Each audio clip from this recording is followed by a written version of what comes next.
அதாவது இது மிகவும் வருத்தம் அளிக்கக்கூடிய ஒரு இதா தான் இருக்கு. நம்மளுடைய தமிழக வரலாற்றிலேயே பார்த்தீங்கன்னாக்க, முதல் முறையாக தலைநகருக்கு சென்றிருக்கும் ஒரு முதலமைச்சர், ஒரு பத்திரிகையாளர் சந்திப்பை தவிர்த்திருக்கிறார் என்பது வருத்தம் அளிக்கக்கூடிய செய்தியாகத்தான் தெரிகிறது. ஏன்னா, மறைந்த முன்னாள் முதல்வர் ஜெயலலிதா அவர்களே டெல்லிக்கு செல்லும்போது பத்திரிகையாளர்களை சந்திப்பார். எதனா ஏர்போர்ட்ல சந்திப்பாங்க. இல்ல தமிழ்நாட்டு அந்த அபிஷியல் தமிழ்நாடு இல்லத்துல சந்திப்பாங்க. ஆனா இத வந்து கேட்கறாங்க. பத்திரிகையாளர் சந்திப்புல அவர் பத்திரிகையாளர்களை சந்திக்கவில்லை. ஆனால் செய்தியாளர்கள் கடமை உணர்வோடு அவரை சந்தித்தார்கள். இப்படி இப்படி பார்க்கலாம் இல்ல. அவர்தான் பத்திரிகையாளர்களை சந்திக்கவில்லை. ஆனால் செய்தியாளர்கள் கடமை உணர்வுகளோடு அவரை சந்தித்திருக்கார்கள். பல நூற்றுக்கணக்கான செய்தியாளர்கள் இந்த வேகாத வெயில்ல வந்து அவரை பார்க்கணும் சந்திக்கணும்னு வந்திருக்காரு. ஆனா அவரு கும்பிட மாத்திரம் போட்டு இது பண்ணிருக்காரு. பார்த்துட்டு வணக்கம் சொல்லிட்டு தானே சார் போயிருக்காரு. இப்ப பார்த்தாலும் குறை சொல்லிட்டே இருக்கீங்க. ஏங்க ஒரு பத்திரிகையாளர் அவ்வளவு பேர் காத்து இருக்காங்க. அவர்கிட்ட இருந்து எதனா அவர் திருவாய் மலர்ந்து எதனா பேசுவாரான்னு காத்துட்டு இருக்கிறாங்க. ஆனா அவர் பேசவே இல்லை. இதுதான் இன்றைக்கு வந்து பேசும் பொருளாக இருக்கிறது. அவர் பேசாத இருந்ததே இன்றைக்கு பேசும் பொருளாக ஒரு விவாதமாக நம்மளுடைய இதுல வந்திருக்கிறது தான் வந்து இதாயிட்டு இருக்குது. இது வந்து பாத்தீங்கன்னாக்க இது ஏன் அவர் வந்து பத்திரிகையாளரை பேச தயங்குறார் மறுக்கிறார்ன்றதுதான் ஒரு புரியாத புதிராக இருக்கிறது.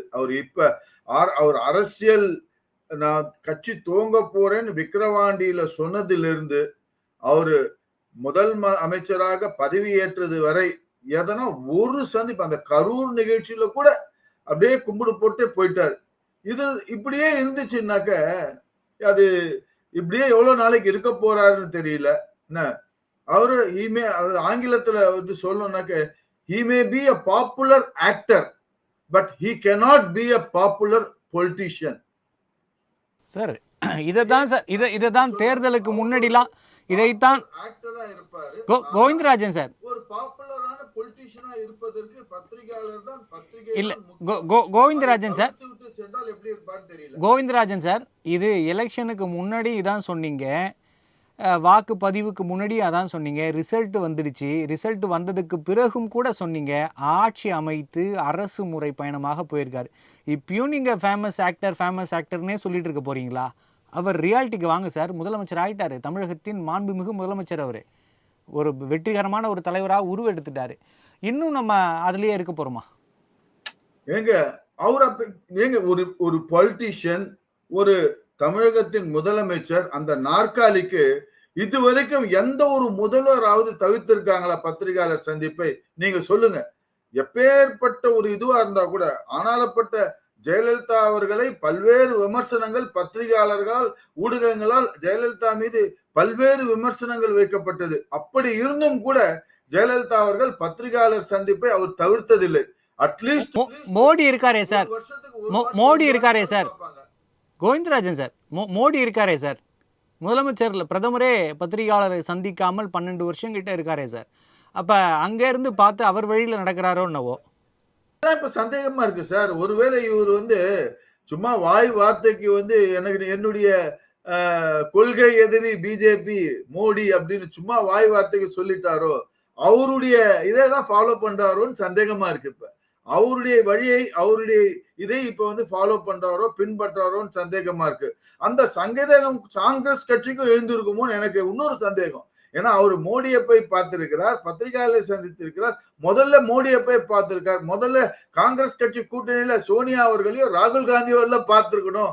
நீங்க என்ன வந்து பார்க்காத அவரை போய் பார்த்துட்டீங்களே, அதனால இந்த சந்திப்பே வேண்டாம் அப்படின்னு ராகுல் காந்தி அவருக்கு ஒரு பெரிய ஒரு தவிர்த்து விட்டு போயிருக்காரோன்னு. ஏன்னா ராகுல் காந்தி கூட சந்திக்கல, சோனியா காந்தியை கூட சந்திக்கல.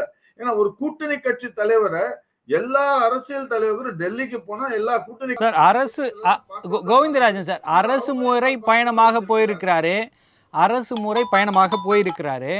அப்ப அந்த ஒரு முதலமைச்சராக யாரை சந்திக்க வேண்டுமோ அந்த பயணத்தை மட்டும் முடிச்சுட்டு வருவோம், நம்மளோட அரசியல் கணக்குகள் வேண்டாம் அப்படின்னு அவரு நினைச்சிருக்கலாம் இல்லையா சார்? அவருடைய பயண திட்டத்தின் அவருடைய கம்ப்ளீட் ஐட்டினரி பொதுவெளியில வந்திருக்கு. அவர் யார் யாரை சந்திக்க போகிறார். ஏன்னா அவர் முதல்ல பிரதமரை பாரத பிரதமரை சந்திப்பதா இருந்தார். அடுத்து உள்துறை அமைச்சர் அமித்ஷாவை சந்திப்பதாக இருந்தார். அடுத்து நிர்மலா சீதாராமன் அவர்களை சந்திப்பதாக இருந்தார். இன்றைக்கு காங்கிரஸ் கட்சியின் தலைவர் சோனியா காந்தியை சந்திப்பதாக இருந்தார். ராகுல் காந்தியை சந்திப்பதாக இருந்தால்